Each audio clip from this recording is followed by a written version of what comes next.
Does my job matter is what you might call a lazy question. Why does my job matter is a great question because it forces an answer. I, as your employee, could ask you this question and you would have to give an answer.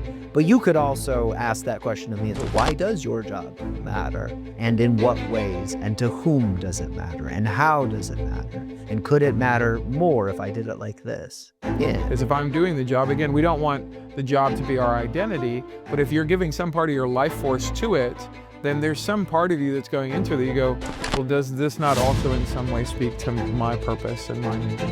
And does it matter to me? And why does it matter to me? And how does it matter to me? Because I'm the one doing it. And if it matters to other people, if it doesn't matter to me, does it really matter? Well, why does my job matter? That's an interesting question. Why is it interesting to you? Well, because it's two different questions. Oh, how so? Well, does my job matter? That's the question that lots of people want to ask. Okay. Does my job matter? And we want to sort of like pander to our friends and colleagues and Oh, you mean like the cocktail thing where I'm at a party. does what I like, do matter? It's yeah. totally like it's like an Instagram meme. Like what you do matters. We need you. Mm-hmm. Also, is it a bit of a soft flex where it's like, hey, what do you do for a living? And now it's like, I need to, in this moment, say I prove Right. what I do is important, has some value. Yeah, right. And it's so relative, right? I've never seen much utility in what I do for a living. It's like, well, I just write things, I just put words down on paper. And on one hand of the spectrum, it's like, this is how humanity does not, repeat mistakes from 1,000 years ago. This is why we write things down. On the other hand, are we is it really working? Yeah. Is this piece of work really pushing the needle towards that? Is that why I write business books? Yeah, is that why I write? Isn't that why we needed one more podcast? Right. Yeah. With a couple of middle-aged white dudes. Yeah. Not enough of us doing that. But why does my job matter is a very different question from does my job matter? Because does my job matter is a binary yes, no. Yes, of course it does, or no, it doesn't. And nobody wants to tell you, no, your job doesn't matter. Even your boss doesn't want to do that. When in reality, it might not. I mean, that's a real potential outcome of that question, isn't it?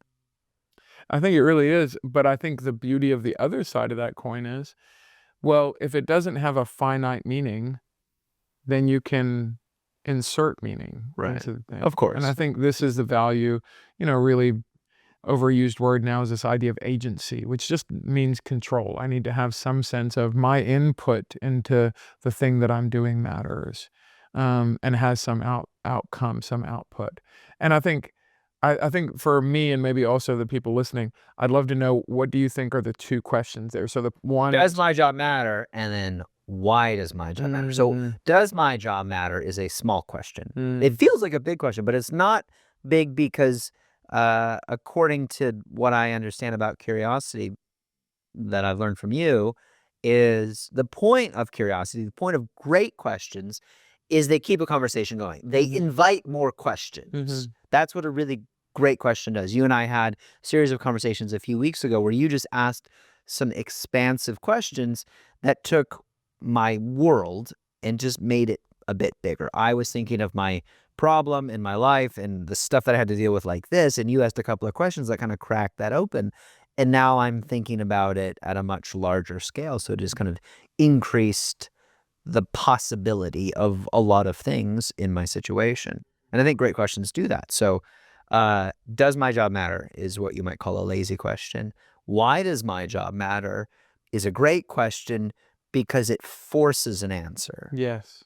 It forces a deep, thoughtful, provocative, interesting answer. And I say, I, as your employee, could ask you this question and you would have to give an answer. But you could also ask that question of me as well. Why does your job matter?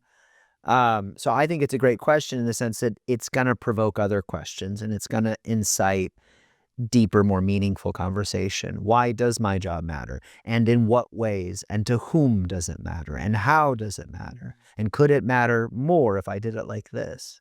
And in that, there's this latent idea of, well, then doesn't it also then include, well, why do I matter? Yeah. Because if I'm doing the job, again, we don't want the job to be our identity, but if you're giving some part of your life force to it, then there's some part of you that's going into it that you go, well, does this not also in some way speak to my purpose and my meaning? And does it matter to me? And why does it matter to me? And how does it matter to me? Because I'm the one doing it. And if it matters to other people, that doesn't matter to me, does it really matter? Yeah. And you were actually the person, 4 or 5 years ago that helped me just very personally ask this question myself. So, we go from this moment of me getting laid off, and I, drive up to Nashville. I'm sitting near your place, and you very kindly cooked me a delicious chimichurri steak dinner, and a recipe to be found online by Jeff Goins. Or is it? No, you're not doing that. Okay, great. It's secret. You must go to Jeff's house and he will cook it for you and never give you the recipe. But we're doing this and we're hanging out, and I'm just in this really low place where I just said, right, your job should not be your identity. But some part of this is just the reality of I was the main breadwinner, the job is gone. And I'm just really at that point, I'm not really thinking about purpose. I'm just thinking about how do I survive? And I asked a well-intentioned but bad question, which was, what should I do next? And you very kindly, you talk about me asking an expansive question. You asked me an expansive question all those years ago, and you said, you might be one of the most curious people I know, and I think in this moment you're asking the wrong question. And what you told me was, I think the question you're actually interested in is, what could I do in this moment? And could is, again, full of so much more possibility and Right. purpose. And I mean, literally that one question changed the trajectory of my life, because I started asking this question of, well, what could I do? And to me, it then morphed into one of my favorite questions now to ask myself in any season and ask friends and anybody who'll listen. It's a dangerous question, so I would tell people to be careful with this one. Don't operate it under the influence of drugs, alcohol, or ego. Ego being the most dangerous is, what could I do if I knew I wouldn't fail? And that's where your question took me. I was like, okay, right now I should be worried about making a living. Right now I should be ashamed of the way this thing fell apart. Right now I should be thinking about what I should do next. And instead I'm going to take a pause, even if it's just for an hour, to imagine, well, what could I do if I knew I wouldn't fail? And in that moment I started thinking about, well, what I love doing is being with people and either telling story or developing people. That's what I'd been doing for the last 20 years in various versions of this job that I'd settled for. And that was the heartbreaking thing. It was a job that had become stale and stable, and it had been my settle thing. It Right. wasn't the reach school, it was the Yeah. community college that I said, okay, fine. And then even they kicked me out. Right. And so now I said, okay, well, let's pause, lick our wounds, and for an hour imagine, well, what would you do if you could do anything?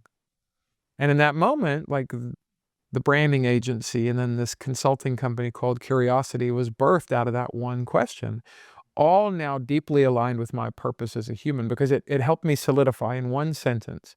If you're going to define what brings you to life, what's the thing you would do if you could do anything? I would be on a rescue mission for Jeff's inner 8-year-old. Because outside of this moment of deep pain, what I'm typically doing in a conversation is going, whoever you are at the core, the best version of you, the part that maybe you haven't even discovered yet, is most closely aligned to the 8-year-old version of you. When the world was full of endless wonders and possibility and friends you just haven't made yet and things you just haven't dreamed or built yet and, places you haven't seen and things you haven't experienced. There's all of this wonder and amazement all wrapped around this one concept, curiosity. And so if I can help ask a brand a better question, hey, let's build around that idea. If I can ask a person or employee, let me ask them a better question, and they feel safer and they feel like they can move forward in their life, now they're a little bit closer to the 8-year-old version of themselves. And in that moment, they're not going backwards. They're just discovering, oh, this is me unencumbered. This is actually the best version of me now living out as an adult. I mean, I jokingly tell people all the time when I'm like, hey, let's go to dinner. And when we go to dinner, it's like, you pick, I pay. I just want the experience of going, I want to experience what you like. I want to see what you enjoy. Because at this season of life, I get to have that fortunate, weird combo of I'm an 8-year-old with a bank account. So I'm way more interested in finding the place you love, and you pick, I pay. That's the arrangement that I like. And so I think for me, this question that you asked all those years ago was really around purpose. And why my job matters also helps me understand, well, how is that connected to why I matter? This is like a whole field of psychological research. I don't know if you've heard about like the study of mattering, No. which I don't know. Like on one level, I'm like, come on, like we are just making stuff up now. Really? Like, I mean, you guys really go to Barnes and Noble, right? it's like, well, yeah. I mean, it's I kind mean, of where else are the new podcasts going to come from if we don't make new fields of psychology? I don't know. It's pretty funny. But I mean, it's a whole thing. Like it's like agency. It's like we just keep making up words for the same old ideas, which is just like people want to matter. They want to feel like what they're It's the doing. meaning of life. Yeah, they want to feel like what they're doing has purpose. They don't want to dig a hole and then, fill it up at the end of every day. They want to know that it's leading towards some sort of measurable outcome that's going to create some sort of impact that hopefully will be positive. And what I see, whether it's a new field of science or not, in the work, of Curiosity as a company, when we're with other companies, helping them build leaders and building culture and building teams, is one of the things that I'll hear from leaders all the time. And you can see this in marriages and friendships and it's just this eventual burnout because they don't know how their input is actually affecting the output. And if you do this long enough, it's your exact analogy of like, I'm just digging a hole and a day later I fill it with dirt. And then I dig a hole and then I fill it with dirt. And going back to one of my favorite book series was this book series called The Wheel of Time by Robert Jordan. One of the punishments to this very fierce warrior culture is under a hot sun, they were supposed to just build mounds of dirt and then deconstruct it and build mounds of dirt. They were testing the mind of the warriors because these people could do anything. They could slay 100 of their enemies. They could run 100 miles. They could do anything physically. But they're like, can we break your mind by making you feel useless? And I think inside the workplace, inside cultures, one of the quickest ways to watch somebody disengage is to have them be disengaged from the value of the work. And so the question that we ask in the tool around why does my job matter is, do you understand what you're doing on a Tuesday at 10 a.m.? Do you understand how that creates and affects the eventual outcome? And if they don't, we've got to fix that. We have to be able to draw a clear line between what they're doing and what happens for the client and the world.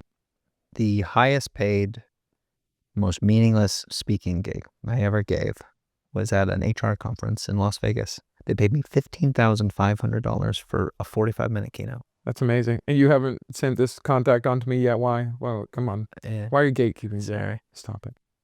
It was totally random. I didn't know who was putting the event on. There were 15,000 people there. It was huge. Dr. Oz was there. Okay. He did the morning keynote. I did an afternoon. Pre or post politics for him? I don't know anything about that. I was doing the afternoon workshop, so I said that he was opening for me. For you? Yeah. It was the wildest bunch of people I have ever seen. We're HR people. We're HR people on a 5-day vacation at a hotel in Las Vegas, partying like it was 1999. Because these are the most buttoned up people at their companies. Well, if you think about it, like they hold everybody's secrets. Like it's got to be a depressing job. Yeah. Like you have to fire people. You're there when somebody gets fired. You're there when anybody has any sort of interpersonal conflict or sexual harassment claim, whatever. Like you're there for kind of the worst of it. Yeah. So it's a heavy job and you've got a lot of baggage that you can't ever unload because you're like the in-house therapist, basically, right? Yeah, like who does the therapist go to? Right. Yeah. And so they all went and I mean, they were wild. Okay. That was the wildest party I ever saw. It was every night at a Las Vegas hotel with a bunch of AR people, so HR people. So I delivered a workshop about purpose, about vocation, and they were like falling asleep in their chairs and stuff. I mean, it was there was 2,500 people in my audience. It was a small session. So, yeah, they flew me in, stayed at a hotel. Walked down to where I was going to speak. They gave me the lectern, had somebody sort of like fumbling through my bio. And like, all right, Mr. Goins. And then I'm like standing in a very large hotel, conference room. Yeah. Watching people fall asleep in front of me because they're hungover from the night before. And then it just ends. And then they walk me to my book signing, and I just stand there, and people are like walking by. It's lunchtime, and they're like, "Do you need lunch?" I was like, "That'd be great." And they like give me a box with a sandwich in it, and that was it. And the week before, I'd been at a blogging conference that I was speaking at for like free, and shaking hands and kissing babies and meeting people. And it was such a weird thing. Like, I'm getting paid a lot of money for this. Nobody knows who I am. Nobody cares. And I'm a nobody here. I'm just a name. Like, they had They need somebody to fill 100 a spot. speakers, Yeah. It was a multi-million-dollar event, and it was such a weird feeling. Like, I was getting paid a lot of money, and it didn't really matter. I went to a David Copperfield show that night, and then like drank some wine and went to bed and went home. It was so meaningless and empty for me. And I know people do that for a living, and they just take it in stride. They do, $20,000 to $30,000 speaking gigs. They do a handful of them a month, and they just kind of bam, bam, bam, bam, bam. But I couldn't do it. It wasn't for me. It wasn't my vibe. And I think this, so contextually driven as well for each person, right? Because the beauty of purpose or meaning is in that moment, okay, this didn't mean a lot because other things are ticking in your business and all those other spaces. And in another season, I've been like, the whole purpose was to get paid. Yeah. And it had the meaning of just that as the end goal. Yeah. And I think the curiosity required, and I see this a ton when I coach managers as well as executives, is they're meeting with people in their 90-day reviews. And the first thing the managers always talk about is what? Money. Hey, how do I talk about raises? Or we're down this year, so it's probably not going to happen. And I tell them all the time, this is what I call the used car principle, or the new car principle, rather. If you have a new car, it costs real money, you've made a real investment, maybe you're really excited about it, you picked out the paint and the trim and the model and all that stuff. And after about 90 days, the new car smell kind of wears off. It's gotten its first ding, in the grocery store parking lot. And you think more now about the payment than you do the newness of the car. And so now you feel entitled and obligated to this thing.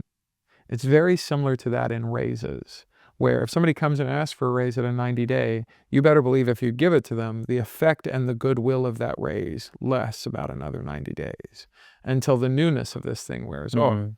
And this is why I'm always encouraging people, like, you have to talk about the value of the work that they're doing, because they'll feel that conversation every single day. You won't feel the money the same way. Like, you got the 15 grand and then it went to a bill and another bill, and then now it's just a speech that didn't mean anything. Whereas at the other conference, it was like, oh, I got to have conversation after conversation after interaction after connection. Yeah. And so if we as leaders can insert, inject, imbue, whatever favorite word you want, this sense of this connection between, here's the problem in the world, here is you as a unique solution that intersect with that, and now here's how you reorg that in a new direction to a new result that would only happen because you existed. So, I even think about your example of the speech. Had one person come up afterwards and been like, I like that thing changed my trajectory. All of a sudden, this is the greatest talk you've ever given. I made 15 grand. I was in Vegas. I made this connection with this person. It changed their trajectory. There was value, meaning, purpose, whatever we want to ascribe to that. Now, all of a sudden, it's a different story in your narrative, in that nostalgia. And the beauty of this is we can engineer it. As leaders, as managers, as people around somebody else, even as a colleague. I don't have to even lead somebody. If I come with my own sense of purpose to the work, because I've gone, again, there's three parts to this. What's the problem we want to solve? What's the unique way? I have a solution for that. And then what's the result I'm hoping to create in the world? All of a sudden, every Monday, I can wake up and go, oh, I'm solving this problem. I was telling you the story of, a mutual friend who he manages these boiler makers in New England. And he was having some purpose alignment. People were feeling a little burnt out. And I said, let's tell them the story of why it matters. And he's like, no, they're wanting to talk about money and shifts. And I was like, we'll get to that. We need to make sure they're getting market rate and getting paid what they're due. People need to make a living wage. That's only fair. We need to also get them the resources they need to be able to do that job. That's basic.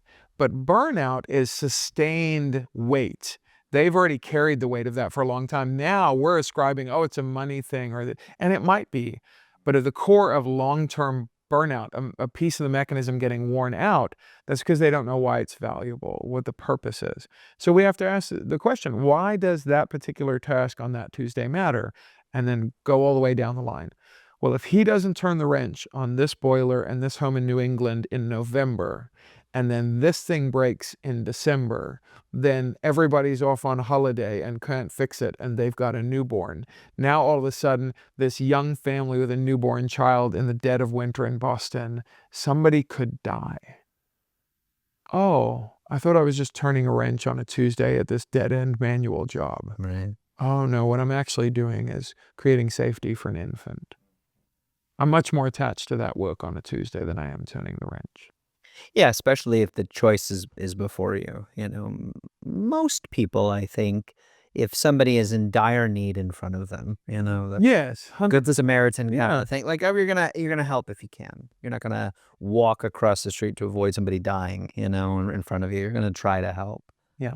So, why does my job matter? Mhm. There are 3 questions. Is that what they were? Yeah, so there's we use this shape inside the tool, this pentagon, and at the top of the pentagon, it's what's your role, your title, and your responsibilities. And then that kind of forms the top of the house of this pentagon. And the pentagon has these really 4 questions. What is the problem I'm here to solve? How does that problem get worse if I don't solve it? So kind of like, I need to turn the wrench. Well, if I don't turn the wrench, well, it's winter in New England. Things could get really bad. Oh, here's now what's my solution? How am I uniquely gifted in this moment to do this? And this also plays a little bit into this Japanese concept of ikigai, Right. you and I have talked about, which is there's 4 parts to purpose. It's what am I good at? What can I get paid for? What does the world need? And what am I passionate or like to do? Well, in this moment, it's like, well, what am I uniquely good at? Well, I went to school. I learned how to become a boilermaker. I'm good at this thing. Okay, you're uniquely intersecting with that problem. And then lastly, what is the result I'm hoping to get here? If you can find the way that your particular responsibilities are tied to all 4 of those parts of the house, all of a sudden you have a structure. This thing has a foundation and, 4 walls and a roof that you can really live under. Because in this moment now you're going, okay, my role is as a boilermaker, my responsibility, turn the wrench. Okay, well, this is the problem that's attached to that. Okay, if I don't, the problem gets worse. Oh, I'm uniquely gifted to do that. Oh, and by the way, this is the result it will create for this family when I turn the wrench. If you can have those 5 parts connected with those 5 questions, what is my responsibility? What's the problem?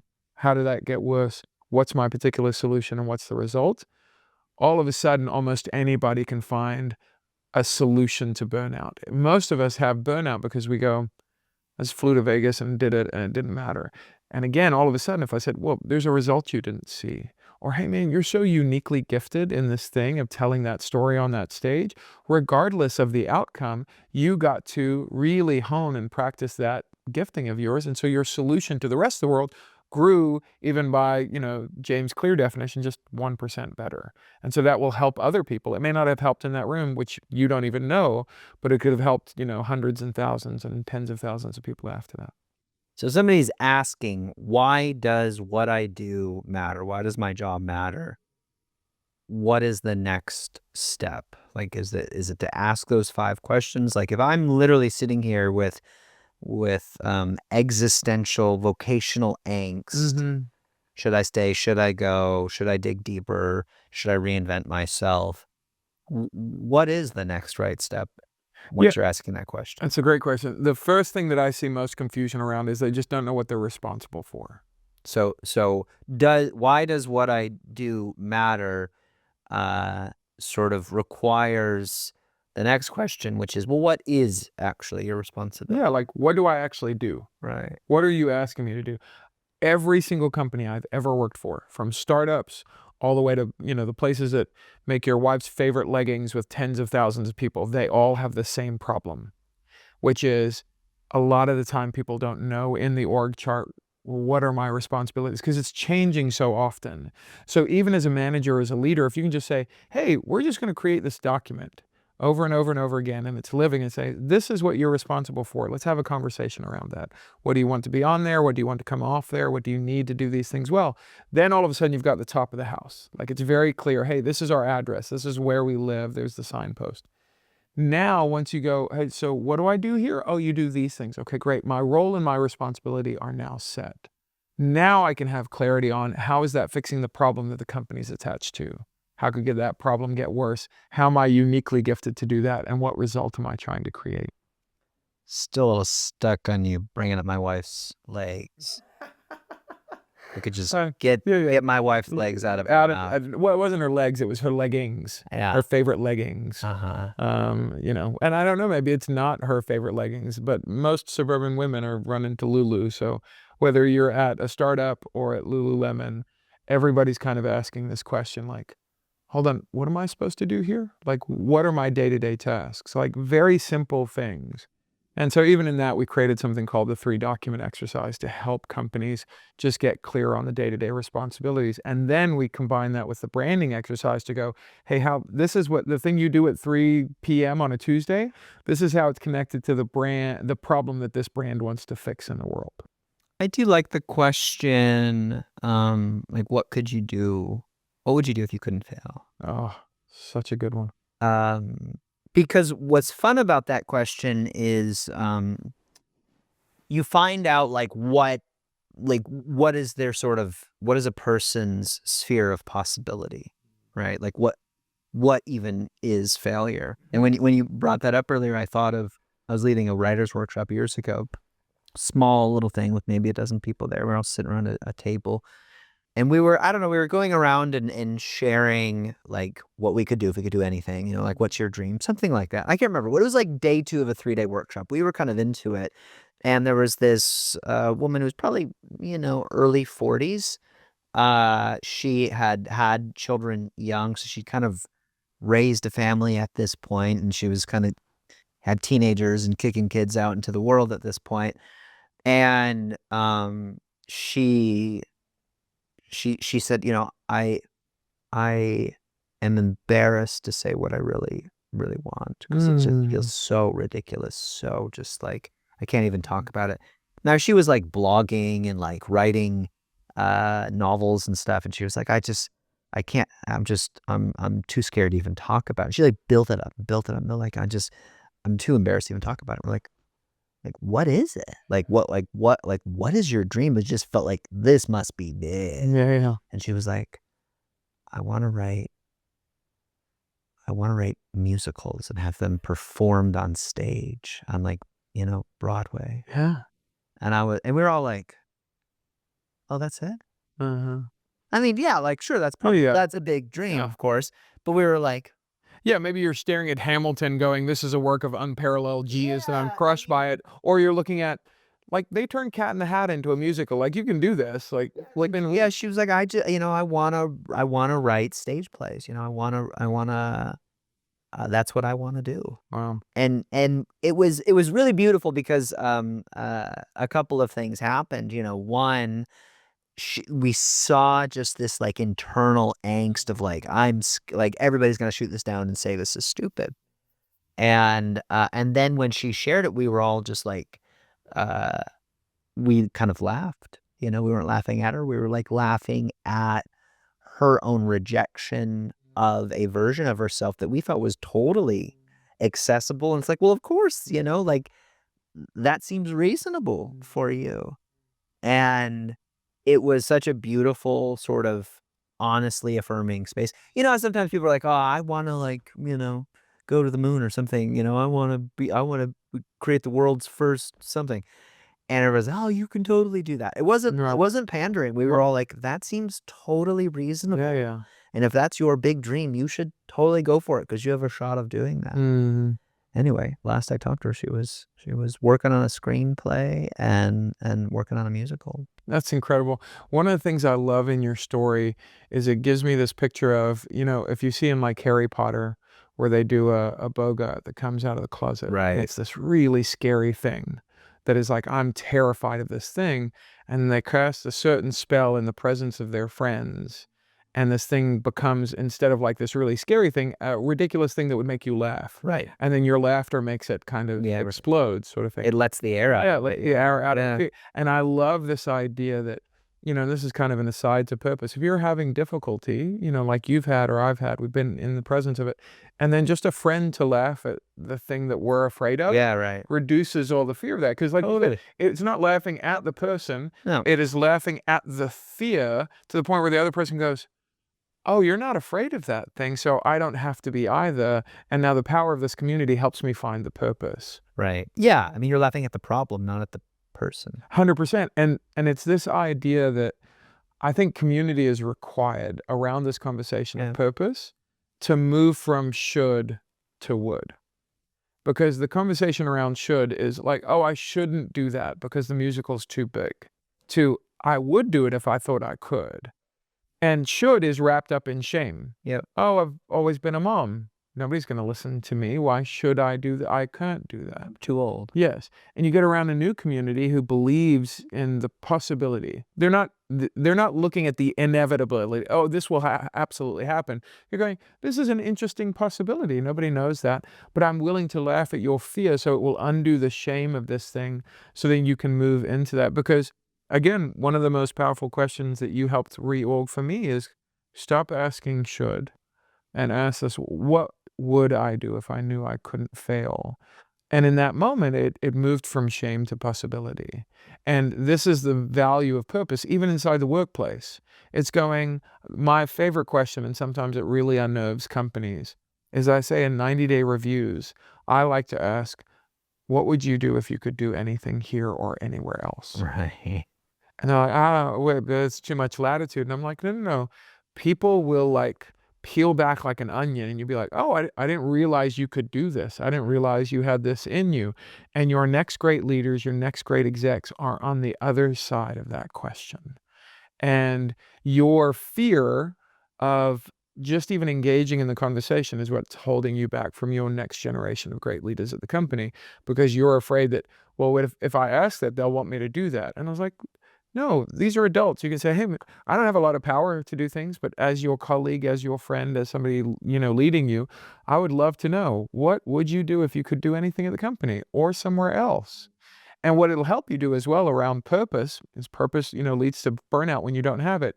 When you have burned out people, I've used this now for 20 years. And in 20 years, I've transitioned probably over 40 people. I've fired 3.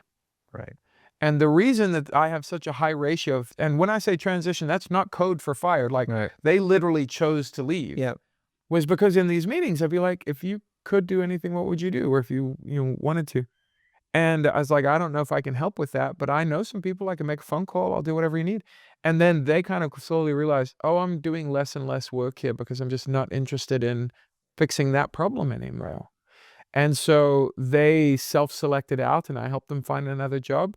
And it didn't damage the culture as they exited because I was interested in their purpose, not just in the company, but as a human. And if we can find spaces and ways to do that as a community, by the way, not as a family. Your company is not a family. We've got to stop using that word. But as a community, I just want to care for you as a fellow human on the journey. Like, what would you do if you could do anything? So I think this is one of the things I see inside companies is if they can start having more purpose conversations that they're not afraid of, people would burn out less and quit less and stop living on LinkedIn applying to other jobs because they don't really want to do the thing that they're a part of. Not because the thing they're doing isn't worth doing. They just don't understand why it's worth doing. Right. And that's why the question is so important. Why does my job matter? And if we can start answering that better, people stay longer, they're more productive, and we don't have people just jumping every 2 years for the money, which is fine. If you need to do that by all means. But I think we could create more interesting companies that people are flocking to us and going, I'll be here for ages because I love what I'm a part of. Mm-hmm. It's a great question. That's a good one. Well, until the next question.